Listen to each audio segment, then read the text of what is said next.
So, as you've heard, I just got the call up this morning to talk, so I'm slightly underprepared, but I love talking, so I says I have no problem. So, if I go over the 10 minutes, just bear with me.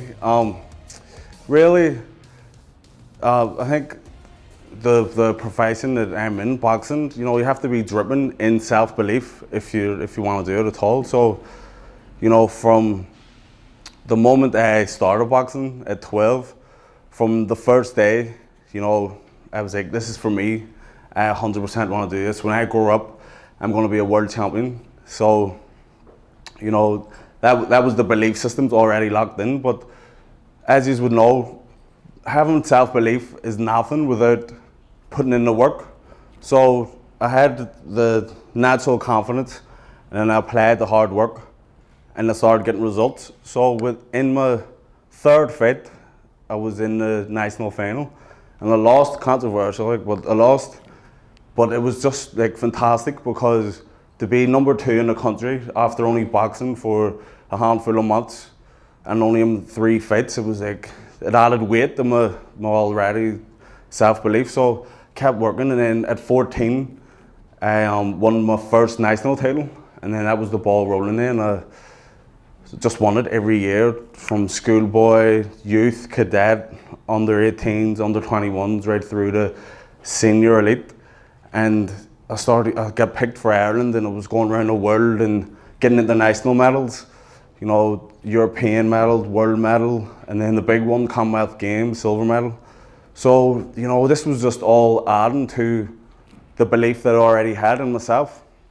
So when it was time to turn pro, when I decided I was going to go pro, I was tipped for the top by boxing critics, and you know, everyone was expecting big things from me. I was expecting it from myself, and it started off that way. I was knocking everyone out and getting good money. Everything was great, and I turned pro in 2014.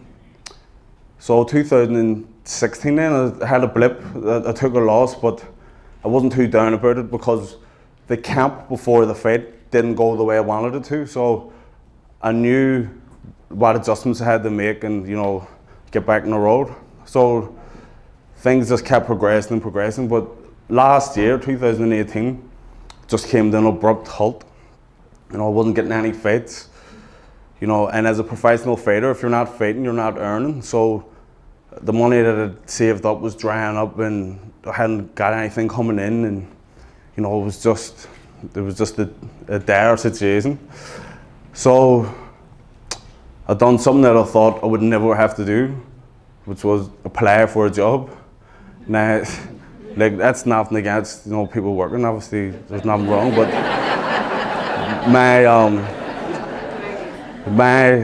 whole life, from the age of 12, I was just 100%. I'm going to be a boxer. I'm going to be a world champion.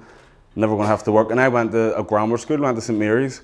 So in school, the push you in the academics, you know, that way. And you know, when you start going through school, it was like the careers, people were coming in. So what do you want to do when you leave school? I want to be a boxer. No, but what are you going to do if it doesn't happen? Nope, 100% it's going to happen. I just had that. Thanks very much. I was playing to me. I just had that complete belief that it was going to happen, and I just trusted myself. And I remember in 6th year, they done work experience, but in my school, you weren't allowed to go to like a trade or anything to do your work experience. You had to go to an office of some sort, because that's what they were gearing you up for. But I didn't even go on work experience. I says, look, why would I go and work in an office when I know I'm going to be a boxer when I leave school? So everyone went away for 3 days. I was the only 6th year in the whole of school. So I just sat and talked to my teachers. It was all right, but I was going, I'm getting my work experience here as an amateur boxer at a high level. So next thing, last year, I found myself in the working world, applying for a job, going for my first interview, and everyone was excited. My mother-in-law, she was loving it. Oh, you're getting the job. Everybody loved, but I was just down in the dumps about it. So I got the job in Axtown, working with young people, and it was a great job, and I enjoyed it, but it's just not what I wanted to do. So I says, look, I still had the belief, and I was going to training camps around the world with various different world champions, and I was handling them. So I was going, I can still do this. I know I've got what it takes to achieve my goals. So I changed my management team, and I signed with Mark Dunlap, who's my manager now. And I went and met him, and I says, Mark, look, this is what I want. This, and this, blah, blah, blah. And he was like, right, no problem. If you're as good as what you're telling me you are, it'll work out. So leave the managing to me, and you do the boxing. So got me a couple of fights, a couple of warm-ups, because bear in mind, I hadn't fought in a year. And a couple of wee warm-up fights, and then we got the call for the big one. It's only 2 weeks' notice. Title fight over in England against the English champion. Live on Sky, the money was good, all that. I was like, yeah, 100%, I'll deal with this fella, no problem. It was 10 fights, 10 wins, 9 knockouts, but I was 100% believed I was going to go and beat him. In hindsight, you know, it wasn't enough time to get ready. So I went over and everything went wrong. Stopped in the 4th round, couldn't believe it. It was just, I literally had the belief knocked out of me. Like, it was just, and my cousins were all there, and I said to them, lads, I'm finished. I'm not. If I can't beat him, there's no room for me. I'm not as good as what I think I am.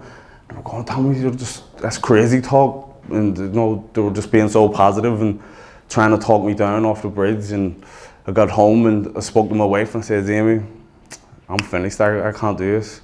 She says, look, Tommy, I love you. I'm your wife. If I didn't think you were up to it, I'd be the first one to tell you to get out of the game. But I know how good you are. You just didn't need to remember how good you are. So these wee bits of positive talk from loved ones sparked the self-belief in me again. So I rang my coach and I said, look, I want to start back on Monday. That's never happening again. Let's make this right. He says, good to hear it. So I went to the gym, was working hard, and I texted my manager, I said, Mark, don't lose the faith. I'm going to fix this. Keep the belief in me. And he just texted back, oh, no problem, but he's probably going, listen, that fella's just a waffler.